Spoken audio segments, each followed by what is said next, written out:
All right, all right. Welcome to the Voice of the Microsoft Partner. My name is Sherman Crancer, and I'm the president of Surveil. I want to say thank you, everyone, for coming today. It's going to be a polarizing topic. We're going to be talking about the Partner Solutions Designation today.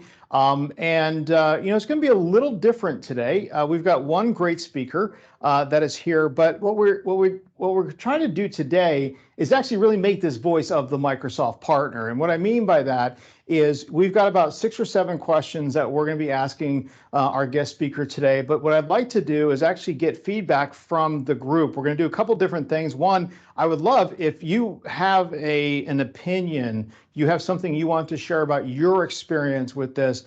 Please, unmute your mic and your video, and I'll bring you in, on this. Just say, I got a question. I want to ask a question to the crowd, see what other people are saying. We'd love to get your feedback. I'd love to get other people tell us what they think about some of these questions, some of these things. Now, we also, we want to use this as a way to give back the feedback to Microsoft. So, we could have a lot of very poignant, very divisive feedback. We could go the negative route, but I think all things become better when we try to solve problems. So, the feedback, we're going to be putting up some polls. These are called word clouds. I call them word salads, where we'll put up a poll. We'll be like, how do you feel about this? We'll give us one word about that, and go ahead and type it in or raise your hand, because I think that there's polarizing ideas here, things that we can give back to Microsoft. And do that. So that's really what the idea today is. This is the voice of the Microsoft partner. And just everyone, thanks so much for coming. Why don't we go ahead and move on to the next slide here. The agenda today is just the welcome. We're going to talk to our guest speaker. We're going to have him introduce himself. We're going to talk a little bit about Surveil, which I'm the president of. The Solutions Partner Designation is really going to be the meat of the program. That's going to take about 40 minutes. So that's what we're really going to be focusing on. And then we're going to get into, that is the Q&A, basically the Q&A, right? We have a couple of slides in Solutions Partner. I don't even know if we're going to touch on them. We're going to do that. All right, with that being said, let's go ahead and introduce Mark Weiner. Mark, would you mind coming off of or getting on video and introducing yourself and your company and what you do and why it's good to partner with you? How's everybody today? Mark Weiner from BizCom Global. We've been a Microsoft partner since 2006, and some of what we'll and we run a managed service provider. We're a security first, focused on cloud transformation and managing companies. We have clients in 32 states, and we manage endpoints in 22 countries, just to make things lots of fun and cover all sorts of different industries, and we help companies grow. And we actually work with a lot of Microsoft partners that their main job is not to manage their own IT, where they're doing other things as well.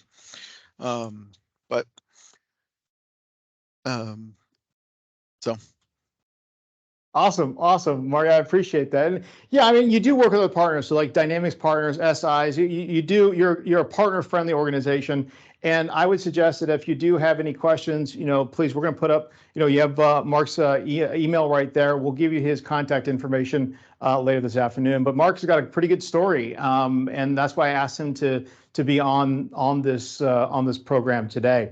All right, we'll move to the next slide here.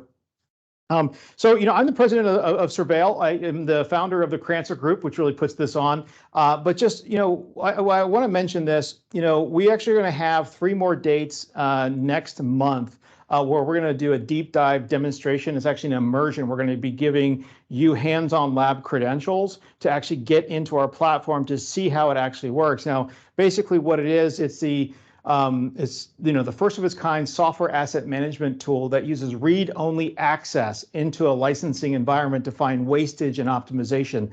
The beauty of the read-only access is you can go to a customer, a new customer, and say, hey, what I'd like to do is run this health check tool on you. And what that means is we onboard them for 2 weeks, and we do a nice review and come up with a great optimization report. Our typical savings is anywhere between 25 to 35% on Microsoft licensing. And why is that? Because most people don't know how to license, especially the pay-as-you-go, don't know how to license Azure. They don't know reserved instance, hybrid use benefit, zombie resources, the wrong premium SSD that is the default SSD, right? Default, disk.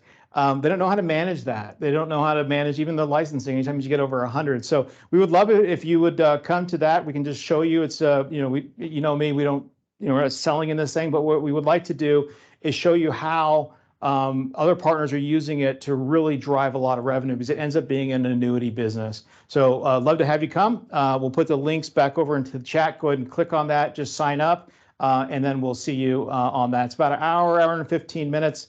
It'd be very interesting. It's eye-opening. I think when you see the tool and see it actually in place and you can touch it and feel it, it's going to be simple. So thanks so much for listening to that little piece. Let's go ahead and move on over here to the eligible partners. So this is, just want to kind of, do a quick review of the Partner Solutions designation. There's a few things to just kind of understand really when it comes to that. We'll go ahead and move over to the next slide. What I wanted to do is actually have this. Let me just move something so I can see it. What I wanted to do here is just kind of give you a quick overview of the eligibility.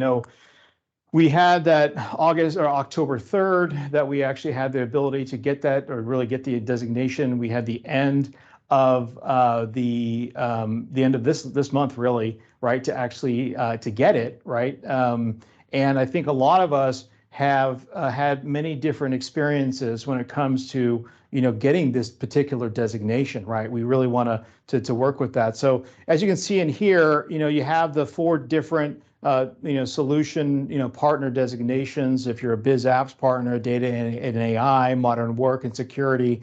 And this talks a little bit about what are the things that you have to do.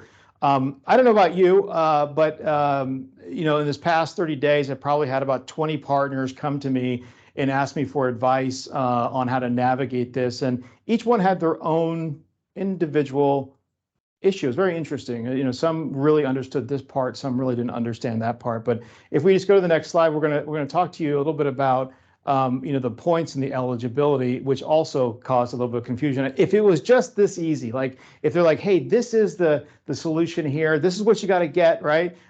We would do that, right? So with that being said, if you look at that from the solutions partner for biz apps, net customer adds, intermediate certs, advanced certs, usage growth and deployments. And I always thought that the real big thing was the skilling piece of it. That was going to be the tough thing for our partners, just because we had a lot of Azure admins that I've noticed in a lot of Azure admins. We had a lot of Azure architects in a lot of our businesses, right? People got those designations, but we didn't see a lot of those extra advanced ones, right? So we have that. So I'm going to be curious from your point of view, whether that was a tough part, right? But then we also had to, we had net customer adds, and then the usage growth and deployments. I think that also gave us a little bit of pause, right? It was like, well, okay, well, what does that mean? And what's interesting about this is, when this first rolled out, and I looked at my company. Now we're a Microsoft partner, but in a weird way. Okay, I'm going to explain to you. We only have one client, and that's Azure Direct, and that's our sandbox client. So we have our own client, right? We all have that, right? I only have one, right? So when I looked at the designation, right before it came out, we had deployed an Azure Virtual Desktop sandbox, right? So that we could use that for our demos, right? For clients and getting them excited about the business, et cetera, et cetera. And when I looked at my scores, it said I was at, I had 15 plus 30, 45. I had like 50. All I needed to get was the skilling. And I was like, holy Moses, this is amazing. How am I going to get a gold basic designation with one client?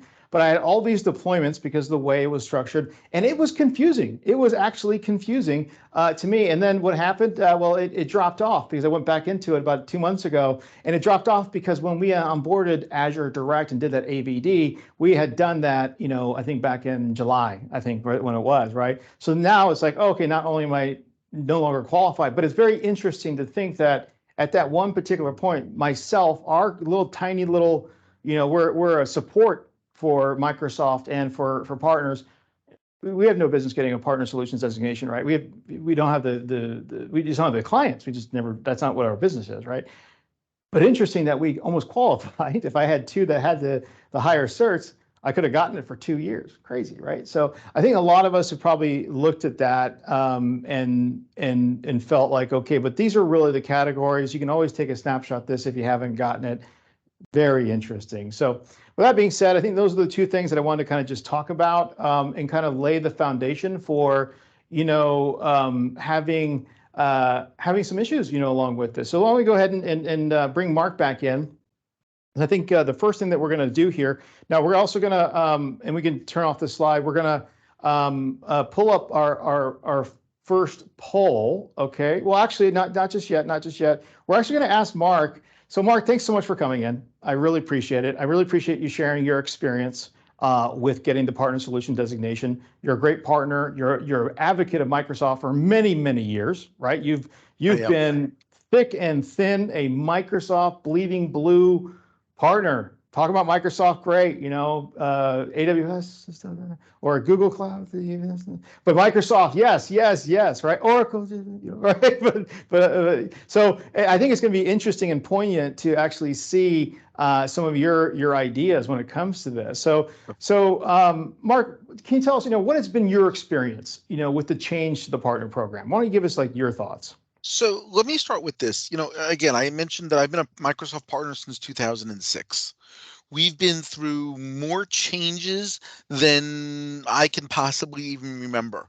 It's been 2-tier, it's been 3-tier, it's been 5-tier, it's been 2-tier, and one of the things we learned is there's usually a way to make the system work for you if you figure out what that is. Mm-hmm. And there are times it was an easy gaming of the systems to get what you needed, and there were other times that you said, I'm not willing to spend that type of money or whatever it is. So in the last in 2 iterations back, we were silver partner, we were gold partner, then we moved into competency partners, and then they weren't double counting the same person twice if they were gold, but they would count them twice if they were silver. And there was always a permutation. And usually we always had enough lead time to figure it out. And what I would say with this last version, it is so complex and there are so many different matrices that are being used that it's complicated. And when you were measuring your different things to measure, as you mentioned, it was good this month and all of a sudden next month it's not good. And that was a huge frustration for us. I mean, so I had 1 month, I had all of the net ads I needed, and then I lost them all. And so all in all, it's been a very frustrating experience. And actually, before you even get to ask me, I'm going to say we're now at the end of October. Our Microsoft partnership is really renewing now. And we've missed the designation. We will get it sometime in the next 60 to 90 days as some of the things add back on, but we've had to renew at our old competency level, which doesn't translate to, it gives you the benefits that I can call myself a Microsoft partner, but you're no longer allowed to use your individual silver or gold to go with it, but I can buy my old benefits for the moment. Interesting. Let's see. We actually had something that came in here from LinkedIn. We were able to easily transition to Solutions Partner Modern Work at Agio. The problem is that prospect clients don't know or fully understand these new designations. Just yesterday, a prospect said they're looking for a gold partner. Now that is interesting. Actually, that great question from LinkedIn. Please send us more like that. So yeah, I mean, I think that's very interesting. Coming from, what does that mean? I've also seen some advertisements just lately online, but I think maybe I kind of wonder if Microsoft missed on that communication to the public, or whether what do you think? Do you think that depending on, us as partners to go ahead and start kind of educating the public on the delineation between gold, silver, and now partner solutions designation? What do you think? Absolutely. But in fact, it's worse than that. There are people who are still using the old gold partner logos that could never qualify for the competency levels. So Yeah. there are people using the old gold partner from 2014. And they're advertised all the time. No, Microsoft hasn't stopped anyone from actually using it, as far as I know. And I encountered that in the marketplace where my competition for business is using a gold partner logo, and they didn't even meet any of the hosting competencies or the modern work competencies. Yeah, I've often thought that people are still going to be kind of using the gold and silver logo in all of their communications out on their websites. I know that you can no longer use that on your postings at Microsoft on the catalogs, right? Yeah, those all have to come down now. But I'm often wondering about that. We had another one, Janet Carr from LinkedIn. I heard data from BizApps partners, especially on usage, was not correct. Have you heard anything about this or estimated time to actually fix it? Now, that's a great question, and I'm gonna answer that because I've met with a lot of partners, or probably, I don't know, 15 in the past 30 days, and the usage has been a very, very difficult thing to understand, and the fix on it has always been, we'll open up a ticket. Like Mark, you and I were talking about this, right? Open up a ticket, because it does seem like the usage, there's something going on with the usage and the and what's going on here. Hey, Walter, would you mind unmuting? I'd like to kind of get your thoughts on this. Unmuting on in video if you're okay with it. Yeah. I'd love to bring you And in. while he does that, let me add, and one of the things I got back from Microsoft is only one item per ticket. So don't send us here's 12 things, handle one item. And so yes, there is some flakiness around what they're recording, and sometimes it's right based on the moment in time that you do it. But it's and then if you look at the wrong stat for the wrong thing, and I need a playbook just to open the panel. Yeah, it's been a brutal experience, and I'm in Colorado, so the hat is on because it was 14 when I woke up this morning with 4 inches of snow on the ground. So I'm looking at your San Diego background there, Sherman, and going, lovely, lovely.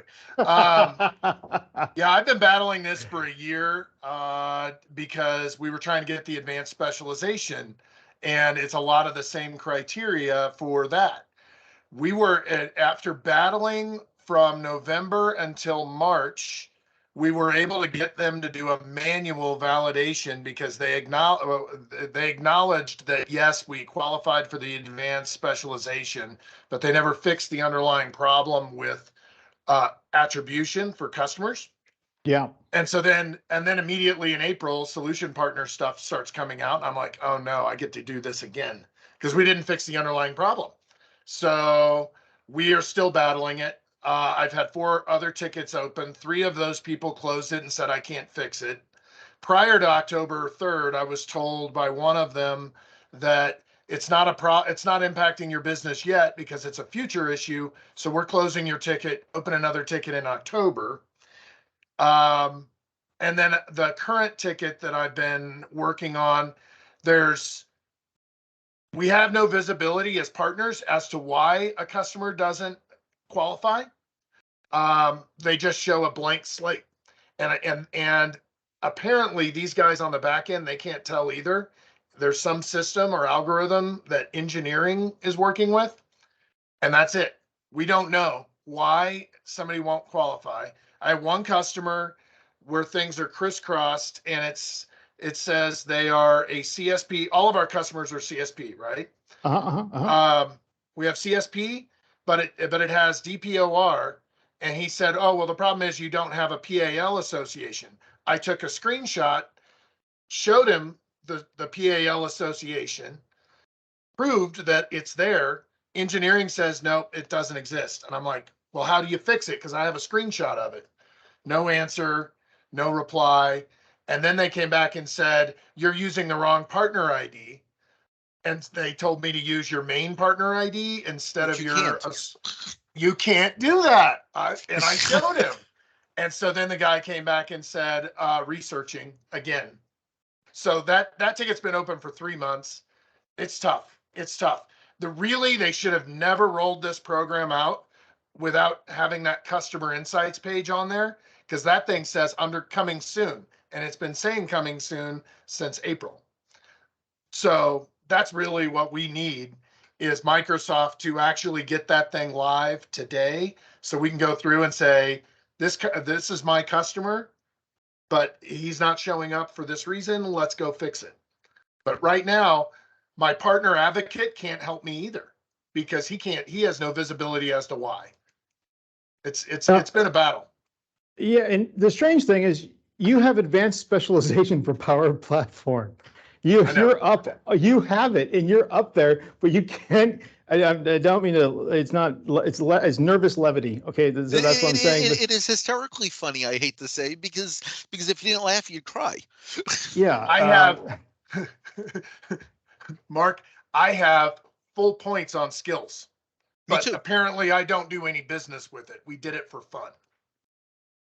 So Yeah, I think I'm in exactly the same spot, and I do that across 4 specialties, or whatever they want to call them, for 4 solution areas. I have enough skilling. Well, actually, in one spot I'm missing one skill, but because I don't have 5, it gives me 0 points. Whatever. And then in some cases, I have plenty of business growth, but in one of those cases, I have enough business growth, but I don't have a new customer. So I Yeah. have 80 points, but since I have no new customer because of the timing, it counts as 0. So I think that those are all very poignant points. Let's go ahead and pull out a poll here. I'd love to just go ahead and throw that. I think our first poll, or do we have is it word cloud? I think on the first one. What has been your experience to the change in the partner program? Now this is anonymous. We are not saying anything. So go ahead and give us one word. Go ahead and type in there one word, one response about how you felt. Good, bad, ugly, not ugly. Good, bad, awesome, frustrating. Because what we want to do, the more that we get here, the more that we can actually send up to Microsoft to say, hey, this is the voice of what the Microsoft Partner Group is talking about. Because maybe if we come together as a collective, it's a really good idea. So it looks like we have some challenges here. On this is confusing. It's some difficult to navigate. However, and I think this is good to highlight and pull up. So thanks everybody for this first one. I think the next thing to do is actually think about this for a second. This is actually really important to ask a question. What is the financial impact to if you missed it? Okay, but and Mark, you missed it. So what is the financial impact? And then I'll ask Walter that too after this. So What would you the say? initial impact, because I re-registered in the old program, I'm sort of grandfathered in for the short term under their current program. There will be a period, and I think it's 9 months from now, where that if you're not clicked up, you will it'll be a substantial financial impact if we couldn't get it. I do believe we will get it in the next 90 days, but it would be a substantial rebate loss for us, and that rebate amount, just to put it in perspective, covers 1 full-time employee for me. Okay, that is something we need to think about, right? Walter, how about yourself? Is it creating a financial impact not having that? I believe so. Yeah. I look at history and the evolution of Power Platform partnership. That previously, like let's say in 2019, they came out with the Platform Basic and Advanced Partners. So we went through all the hoops and did the advanced partnership, got it, and saw immediate benefit in our business for about 4 months, and then they changed the program and said now you have to have an advanced specialization before you start getting qualified leads. That's been the thing that I've been chasing, because those 4 months were glorious. We got great referrals, long-term clients, multi-year projects, multi-FTE projects. So it was great. I mean, so to me, I look at the impact as millions of dollars, because we're completely qualified to do all this, but they won't refer anybody to us. So we've got about 60% of the folks that voted did say that there is going to be a massive financial impact, because yeah, you're going to miss those back ends. But you can do that quick fix, I think, to get the silver or re-up your silver or gold. You might even have a couple more days, I think, maybe left to make that delineation. And yes, Actually, Eric. you could renew your silver or gold um, up to the time your partnership expires. Okay. Okay. So yes, if your partnership is already expiring, you've got to do not let it lapse. Once you let it lapse, you've lost it. But you have, under this round, you can renew a legacy status up until your partnership actually expires. I'm curious about that, Mark, because I looked, ours renews in March, and Yep. I think I read that we're out of luck, and so we only get till March. But I think those of you fortunate enough to renew in this quarter, And I that's think you're right. possible. I will double check, but I did see that, and maybe it was up until it renews up to a certain date. But Yeah. So Kelly Rodriguez said correct. Thank you, Kelly. Thank you for doing that. Now we got a couple other comments from LinkedIn. Very interesting. So it says I have a CSP partner. Now, okay, let's remember this. This is constructive. So we're going to try to figure out the solution for this, right? Okay, so help Microsoft out. It says, I have a CSP partner I'm working with who's being told they don't have any usage, but Microsoft is charging them every month. and I think there's some parts of the reporting that I think really needs to maybe take a big look at, right? It's the reporting. If they want us to change, yes. Please make a look at that. Now, the one thing that's important there to note is they don't count anyone under 10 users. Anyone under 10 users. So right? if it's 10, and it may be 10 users or under, it doesn't count. So you may be paying for those, but if it's under 10 or it's either under 10 or 10 and under, it doesn't count in the calculation. But on the page, it does say on partner's first anniversary date after October 3rd, 2022, you will get the option to enroll into the new program if you meet the requirement, or continue with legacy benefits without a solutions partner designation or utilization of your competency badge. Interesting. Gotcha. I was working off of, I got the call from someone who was advocating for the Solutions Partner Program, and that was the information that I got. So maybe there was a little confusion on their part or my part in hearing that. And or the information they put on the screen is only as good till they change it. Yeah. Well, check we have another one. The effective date. Another one here. I wonder if anybody else has this, and please chime in if you do. But unfortunately, if you do not have a solution designation, you cannot be approved for Catalyst Envisioning or BVA. Now, BVA is another acronym I'm unfamiliar with. But yeah, I guess that's we need to get it. We need to get it. I know there's some issues with it, but let's change gears a little bit. Okay, let's go a little more positive, because I've seen some trends recently on people, on how they're advertising their election to getting the Partner Solutions designation. So if we're going to go ahead and put up another word cloud here, I'd love to hear if you've attained it. Maybe how are you doing that yourself? Would really like to understand that. So we'll go ahead and put that in there. Can we put up that word salad there?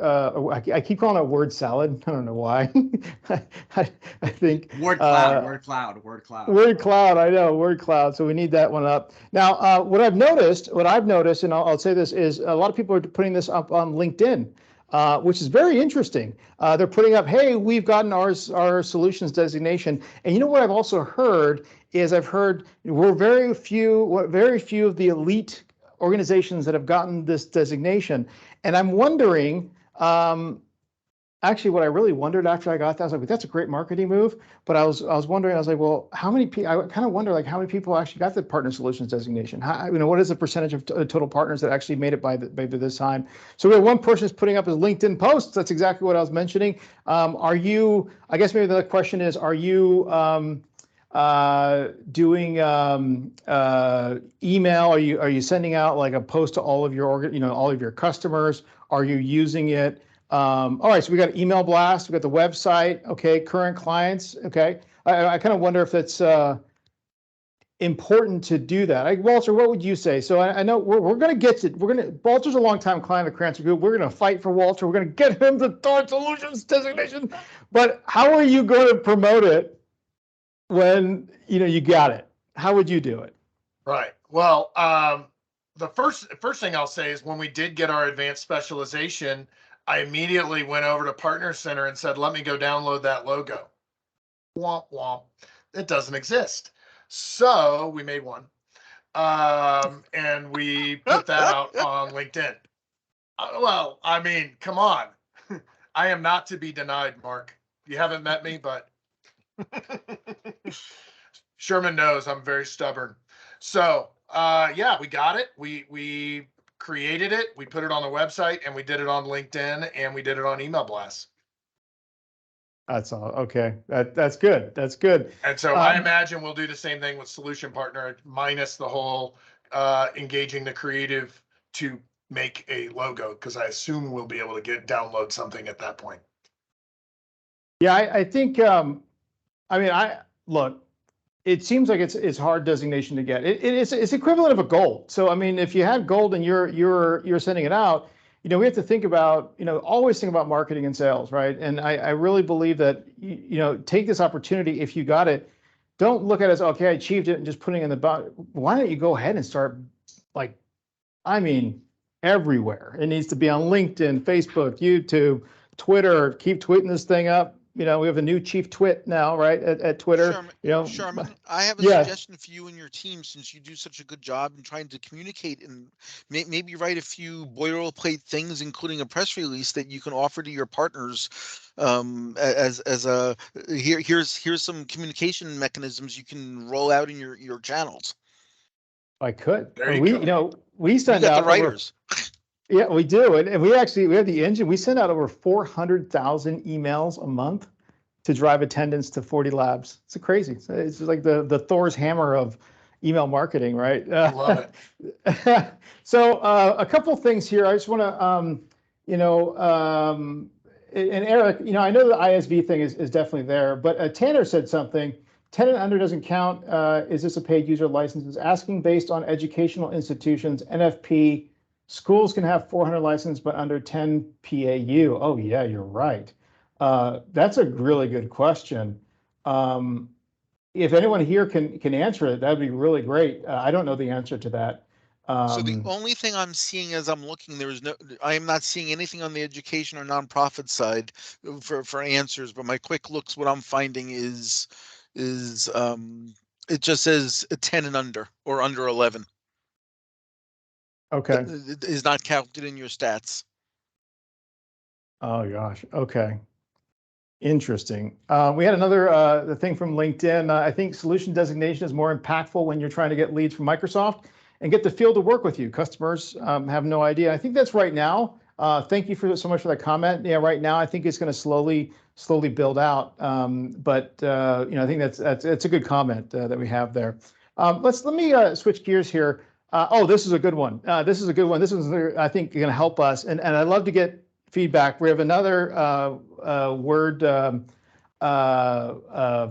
cloud. Word cloud. Man, I got a brain fart on this one. If you could tell Microsoft one thing about the program, what would it be? Now let's be constructive on this. So we're gonna post this up here. I'm gonna ask Mark first on this, but our team of master poll people, there it comes. Please go ahead and put in there one word. If you use one word, what would you say?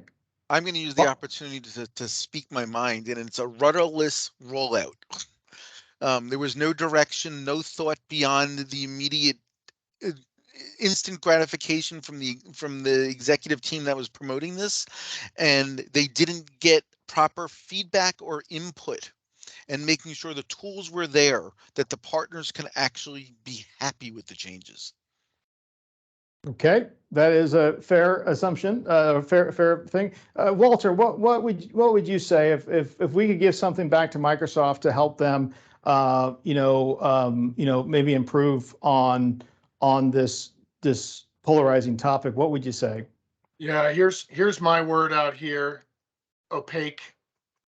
I mean, that was, what I said earlier. I mean, it would save so much heartburn if we had visibility. Show me a list of every single one of my clients that has, in my case, a business application or Power Apps license out there, and tell me why that client doesn't count, or does count. But to just say it's under construction and show me a blank list, I'm like, yeah, I'm going to blow your phone up and you're going to tell me researching, because your people can't see that information either. That was the biggest blunder of this, in my opinion. You can't, you're telling me I'm not qualified and you can't tell me why. So what I take from that, I think, would be something that I would like to send up to Microsoft is empowerment. That would be my word. Can you empower the frontline workers that are dealing with partner solution designation tickets to actually really dig deep and dive deep into it and be like, yep, I see it. Let me go ahead and approve it. Yep, or have to escalate it once, yes, and do that. I think that, and I don't know if many people would agree with me, but I think that there's just a lot of extra confusion that keeps just causing more problems. And it's like we're kind of shooting ourselves in our own foot, in a way. A bad metaphor maybe, but clarity. Oh, Judy, I love it. Wording on the dashboard is not very clear. Clarity, right? Well, there's another web page, and just it's one link on there, but you click on it and then it takes you to another page that then gives you this incredibly complex scoring system that I found it after months of staring at that page trying to get the needle to move. But there's this incredibly complex scoring that says Business Central, one active user is worth X many points, but Power Apps, it's worth this many points, and blah blah blah. And they've got it's a really long page, and it gets really complex to figure it out. I mean, there's also they're giving you how the sausage is made, sort of, but it's buried. But an And acronym city. Yeah. And then you got to define the acronyms, and worse than that, you can go look and they define the acronyms differently on different pages. And how that's incorporated. Right. So Judy, if you wouldn't mind, Mike, and maybe turn on your video, but I'd love to hear your thoughts. We don't know if she's in a place that she can, but if she can, I'd love to. Judy's always great with some of her thoughts when it comes to Microsoft. Let's give her a second. Let's see. Well, I will say real quick, as frustrated as I am with all that, the one thing that's great about the solution partner thing, I think, is the skilling, being able to define that, because then somebody is asking earlier about, do customers even care? You can make them care, educate them and say, look, this means our team has this level of skilling, and look how few other people have it. I mean, that's how we did it with advanced specialization. Okay, so let's go to some positives here. I know we've got a little bit of negative stuff here, but let's talk about positives of what has happened to your organization because you've gotten some of those certifications.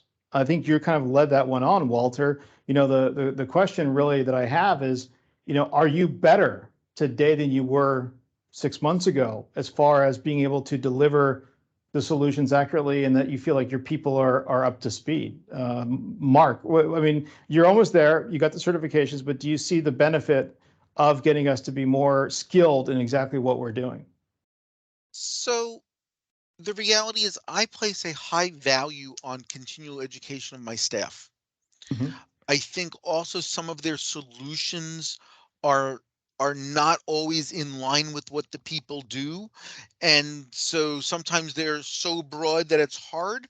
But since February, my staff has received 21 certifications. That's amazing. That's amazing. It's a high hurdle. And I'm paying for all of them for my staff. And my guess is then between now and the end of January, there's another 9 that people have scheduled out to take the tests. One issue that's there, which I actually think is a good issue in this case, is all the new designations expire, which most people don't realize. But the reality is, if you logged into Microsoft yesterday and you log in today, chances are something's different. So it is important that there's continuing education. That being said, does it translate directly to job performance? It may or may not. For any one thing, but I do think it's good core skill sets that can help the person grow, Right. and think differently. I agree, Walter? and I would say, there were 2 instances I can think of where it specifically helped, but one just a couple of weeks ago, we were in one, and it's that continuing education and things like that. And customer raised an issue and said, I've talked to 4 different partners. Nobody can really solve this for me. I'm not really ready to jump all in on Power Platform because of this. And then I was on with my practice manager, and she immediately goes, here's 2 different solutions to those problems to get you around it. And he goes, all right, throw away that POC proposal that you guys were proposing. Here, give me the proposal for the whole project. So we won it right there because she knew that extra piece. So I think that was a hell of a good impact, So I'm like, everybody get to class. Yeah, I mean, it's good learning. It's good important stuff, especially in things that are touching security, because it's Sure. all new. So Judy just came on. Judy, thanks so much. Hey, sorry, I had to pull over. I was driving, so I couldn't do it while I was driving. Isn't she Safety the best? first, Judy. Yeah, that's right. Love it. Love it. Yeah, Well, what are your thoughts on that? Like, the upskilling. So look at the positives of this. Like, what do you think when you think about that? And like, and also like, why did we do this? Why was this really, put in place? And what are your thoughts on that?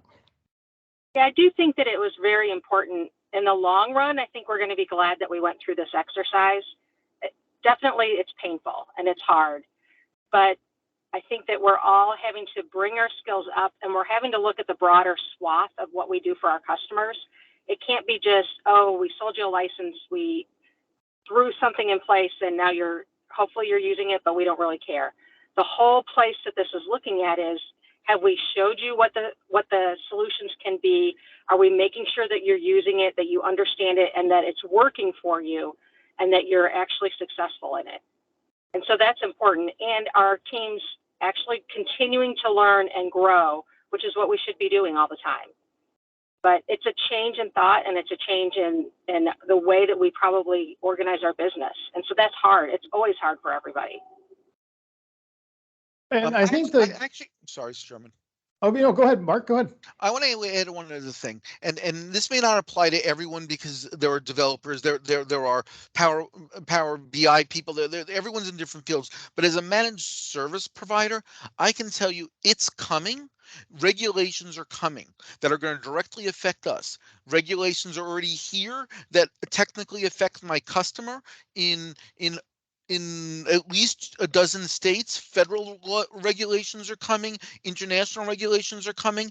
And when I start looking at what needs to happen, we need to be prepared for this. And this is the basis for some of this. If you're hiring people who can't spell MFA, you got a problem. I think Judy said something really good too about making sure that people are actually utilizing what you've sold them too, because I know in selling, I use shelfware against the incumbent product all the time. you know, you're paying this much for it, but you're not using all of that. Let's go build something with Power Apps that's targeted to what you actually need. But at the same time, if I'm selling Power Platform, I need to show them how to use the whole thing, not just Power Automate, right? So I think that's an awesome point, Judy. Yeah. Well, and it reminds us that we need to stay connected to our customers, and we want to be here. We really want to be partners, not just vendors. Yep. And that's the key difference. Very, very true. I was just a guest on the global rollout of Skykick's new security manager. I flew up to Seattle and, looking at that. And, one of the key themes that we came back to was laying the foundations really of upskilling, up-leveling the people that, that are in your organization on benchmark security products. And, this is a personal, not paid for plug for Microsoft, okay? But, I think everyone in your organization that's customer facing should get at minimum Microsoft 365 fundamentals, at minimum, right? Because you're able to understand and talk about the things that are happening. We all know that Microsoft security portals, it keeps getting bigger. There's oh, there's another portal for security, another portal for this. And you're like, come on, can we just keep it in one portal? How about that? So it's confusing and there's a lot of new things. But having that also, in that, I think having the foundational thing, and I think that's what the benefit of this is. Now I'm bringing this all back. Upskilling is the benefit, right? We get better at what we do. We see a consolidation in the marketplace right now, right? A lot of people getting bought, right, by these big companies, right? Mark's talking about certifications and probably regulations. We're probably, yeah, you're right. We're probably going to get regulated because of, we're the number one attack target right now. Yes. Number one attack target for cyber criminals, because if they get into one, they get into all, right? It's just holy Moses. Very, very interesting there. So, hey, Eric, do you want to unmute yourself and put on your video? I'd love to. You have a couple questions in there. Would love to have you kind of talk about the ISV portion of it. Let's see if he has access to do that. And if you don't, just let me know in the chat that you can't come on. I'm in the audio, but camera's giving me a problem. So can you hear Okay, me? no problem. Yeah.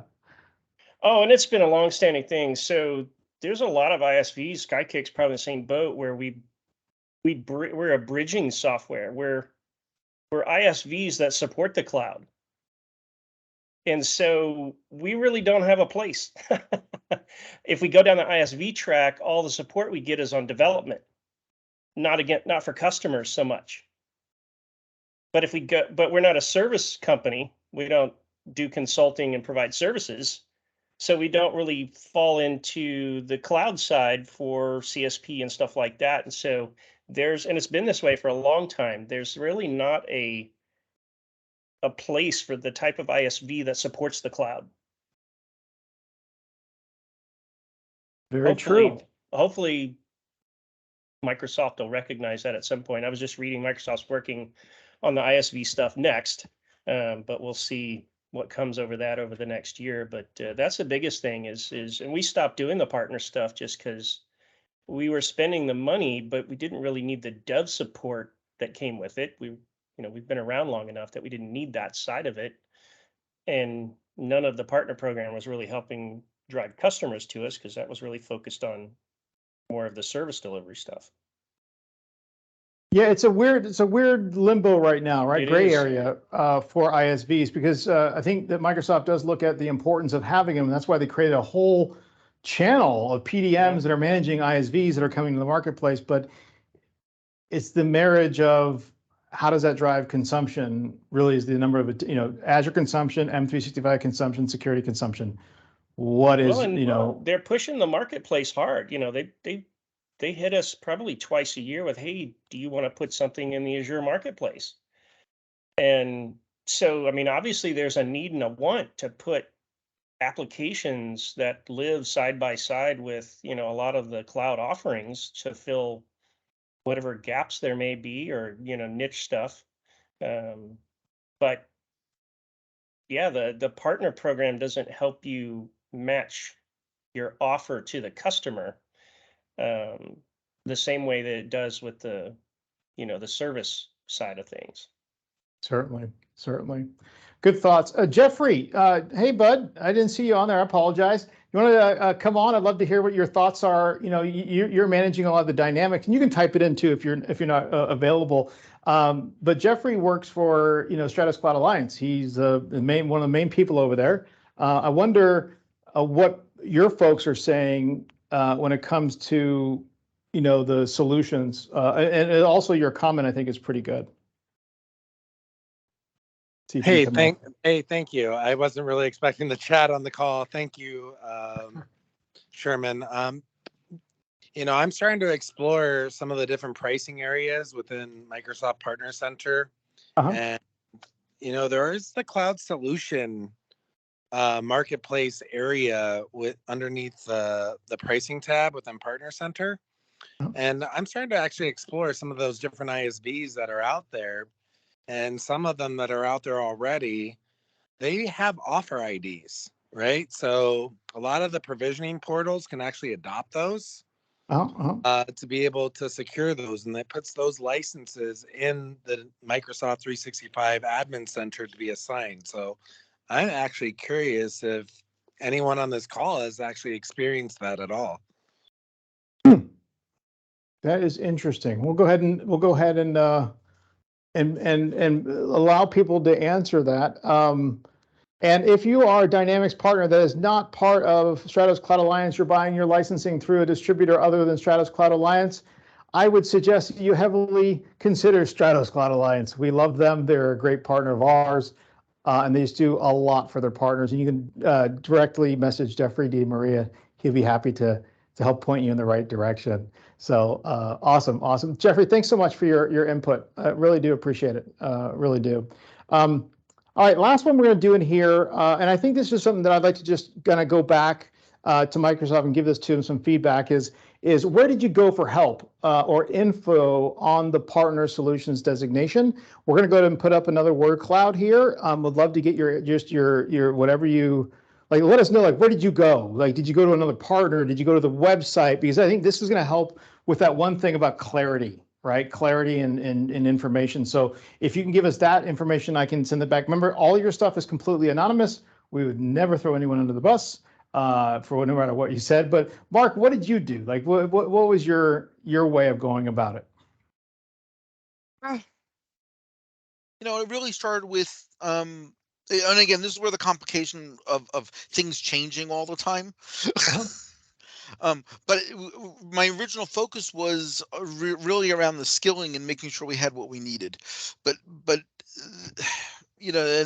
and now it's the frustration of trying to deal with the details and realizing that pieces are missing. And one of the things that we found that we have a problem with, some of our clients, we're actually listed as an advisor to, even though we, for whatever reason, we are really a cloud service, a CSP to them. But for whatever reason, the partner portal has us wrong, or they have us right in the partner portal and wrong on the back end. Okay. Things don't change all the time, and it's just and it's so a lot of this it's going to have to be a methodical sludge through. And just figure out how we're gonna handle each one individually. And my bigger concern is, we get all this right, and what dates they fix it for, and then how does it impact next year? That's good point. Walter, what did you do? How did you go about finding issues, or how do you go and? Man, it's I keep thinking Muhammad Ali, float like a butterfly, sting like a bee. Like I'm all over the place on this whenever I get spare time, and then as soon as I find, boom, there's something that backs up my case, I fire off a ticket or get on the chat and try to find somebody to help me, or it's unfortunately it's just relentless research, because there doesn't seem to be anywhere one source of knowledge on this to help you get over the hump. Like I said, it's, no, we don't have the visibility. So it's really just, you're trying to go, oh, well, maybe this is why I'm having a problem. Yeah, I got you. All right. Well, guys, thanks so much for helping out. Everyone who is here today, thank you again for helping out. Hey, next month, we actually are not doing it next month because we got Thanksgiving in. So we're actually doing it on the first, I think it's December or something. December 2nd. December 2nd. We're doing December 2nd. We're actually having Skykick on. They're going to be our featured partner for that. Please register for this one. It's going to be awesome. We got some pretty high level C-suite folks that are going to be coming on from Skykick. We're going to be talking about the security manager that is being designed for SMB, kind of a lighthouse version, but instead of lighthouse being for just premium SKUs, we're going to be working on being able to manage everything from one pane of glass. It's really a fantastic product. I was blown away when I looked at it. And there's a lot of us that were on, Skykick before, or, we're partnered with Skykick, maybe didn't know that they do these things. It's going to be a really good one. I promise you, we're going to bring it. We're going to make sure that everybody is, that you walk away with something on that. But we're going to have a discussion around security in general. So it's not going to be just the whole thing, but it's not going to be a commercial, of course. But we have them there, and it's going to be talking about security. So I just want to say thanks, everyone, for coming. Thank you so much for coming on LinkedIn. Love the questions on LinkedIn. That was awesome. Really, really cool. With that, and then the feedback today, really great. Thanks again for coming. We're going to give you back a few minutes on your day, but thanks Mark, thanks Walter, thank you Eric, and everybody here, Jeffrey, really appreciate it. Have a great afternoon, and we'll see you next month. Take care. Bye-bye.